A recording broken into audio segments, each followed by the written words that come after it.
દાહોદના લીમખેડા તાલુકાના દુધિયા ગામની સહકારી ક્રેડિટ સોસાયટીમાં ખોટા દસ્તાવેજો અને બોગસ બેંક સ્ટેટમેન્ટ આધારે ₹1.33 કરોડની ઉચાપતનો પર્દાફાશ થયો છે। 2 સભાસદો અને 1 ક્લાર્ક સહિત 4 આરોપીઓ સામે ગુનો નોંધાયો છે। દાહોદ જિલ્લાના લીમખેડા પંથકમાંથી સહકારી ક્ષેત્રને હચમચાવી મૂકનારો એક મોટો નાણાકીય કૌભાંડ અને ઉચ્ચપાતનો કેસ સામે આવ્યો છે। લીમખેડા તાલુકાના દુધિયા ગામમાં કાર્યરત ઘી ઉન્નતિ સેવિંગ્સ એન્ડ ક્રેડિટ કોઓપરેટિવ સોસાયટીમાં કરોડો રૂપિયાના હેરાફેરી થઈ હોવાનો પર્દાફાશ થયો છે। મંડળીના જવાબદાર હોદ્દેદાર અને કર્મચારીઓએ જ ગરીબ અને મધ્યમવર્ગીય સભાસદોની પરસેવાની કમાણીનો થાપણો સેરવી લીધી હોવાની વિગતો બહાર આવતા સમગ્ર પંથકમાં ચકચાર મચી ગઈ છે।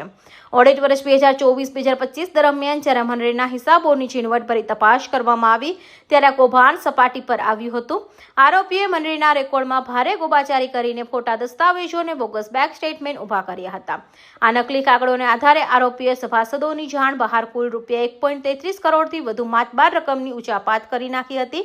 આ જંગી રકમ આરોપીઓએ મંડળીના હિતમાં વાપરવાના બદલે પોતાના અંગત મોજશોખ અને ઉપયોગમાં લઈ મંડળીને મોટું આર્થિક નુકસાન પહોંચાડ્યું હતું।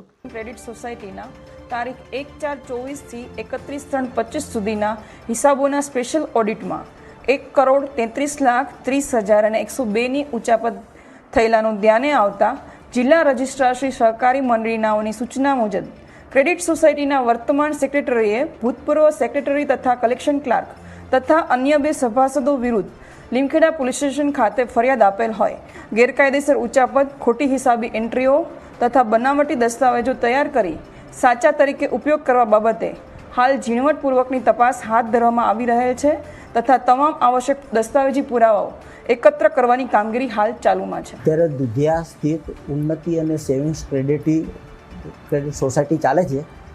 એની અંદર દૈનિક બચત ક્લાર્ક દ્વારા જે પૈસા ઉઘરાવવામાં આવતા હતા એમાં અમુક સભાસદોનો તફાવતની ફરિયાદ આવતા અગાડીનું ચેકિંગ કરતાં અમારા અગાઉના સેક્રેટરીશ્રીએ અલગ અલગ ચેકથી જે બેંક દ્વારા વ્યવહાર કર્યા હતા એના આધારે ₹1.33 કરોડનું કૌભાંડ સામે આવ્યું છે અને એના આધારે લીમખેડા પોલીસ સ્ટેશને ફરિયાદ આપેલ છે। મંડળીમાં થયેલી આ કરોડોની ઉચાપાત અંગે આખરે કાયદેકીય પગલાં કડક ભરવામાં આવ્યા છે। ભરતભાઈ પટેલે આ સમગ્ર મામલે લીમખેડા પોલીસ સ્ટેશનમાં સત્તાવાર રીતે ફરિયાદ નોંધાવી છે। પોલીસે મંડળીના 2 સભાસદો અને કલેક્શન ક્લાર્ક સહિત કુલ 4 વ્યક્તિઓ સામે છેતરપિંડી, વિશ્વાસઘાત અને બોગસ દસ્તાવેજો બનાવવા અંગેની વિવિધ કલમો હેઠળ ગુનો નોંધી લીધો છે। લીમખેડા પોલીસે ગુનો દાખલ કરી આ કૌભાંડના મૂળ સુધી પહોંચવા માટે ઊંડાણપૂર્વક તપાસના ચક્રો ગતિમાન કર્યા છે અને ફરાર આરોપીઓને ઝડપી પાડવા અલગ અલગ દિશામાં ચક્રો ગતિમાન કર્યા છે। કૌશિક પટેલનો report, Hind TV news, Surat.